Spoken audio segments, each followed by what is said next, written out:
কিভাবে একটি normal picture HD বানাবেন অথবা 144 পিক্সেল কিভাবে 4K রেজোলিউশন দিবেন সেটি দেখাবো আজকের এই ভিডিওর মাধ্যমে। চলুন শুরু করা যাক ভিডিওটি। আপনি যদি আমার চ্যানেলে নতুন হয়ে থাকেন তাহলে অবশ্যই আমার চ্যানেলটি সাবস্ক্রাইব করে দিবেন এবং একটি লাইক দিতে ভুলবেন না।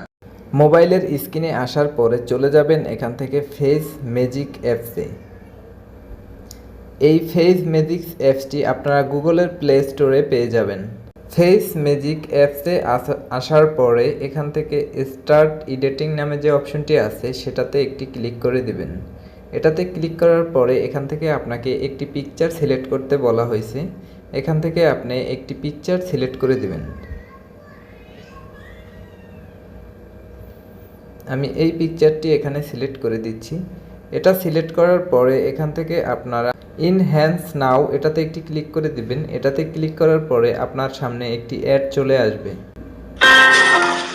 কিছুক্ষণ সময় নেবে। সময় নেওয়ার পরে এই যে আপনার সামনে চলে এসেছে। এটা আফটার অ্যান্ড বিফোরে আছে। দেখুন আপনি এটার পিকচারটা আগে কিভাবে ছিল, এখন নতুন করে কিভাবে হয়েছে।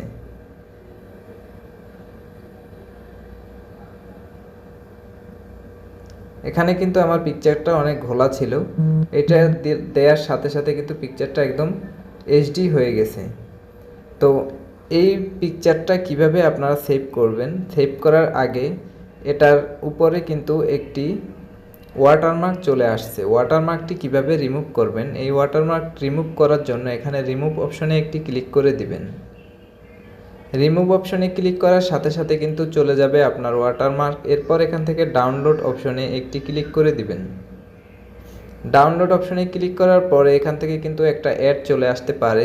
অ্যাডটি শেষ হওয়ার সাথে সাথে কিন্তু আপনার পিকচারটি আপনার গ্যালারিতে সেভ হয়ে গেছে। চলুন গ্যালারিতে চলে যাই। গ্যালারিতে গিয়ে দেখি আমার পিকচারটা সেভ হয়েছে কিনা।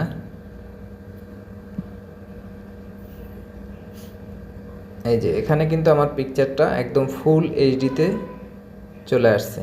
তো এই ছিল আমার আজকের ভিডিও।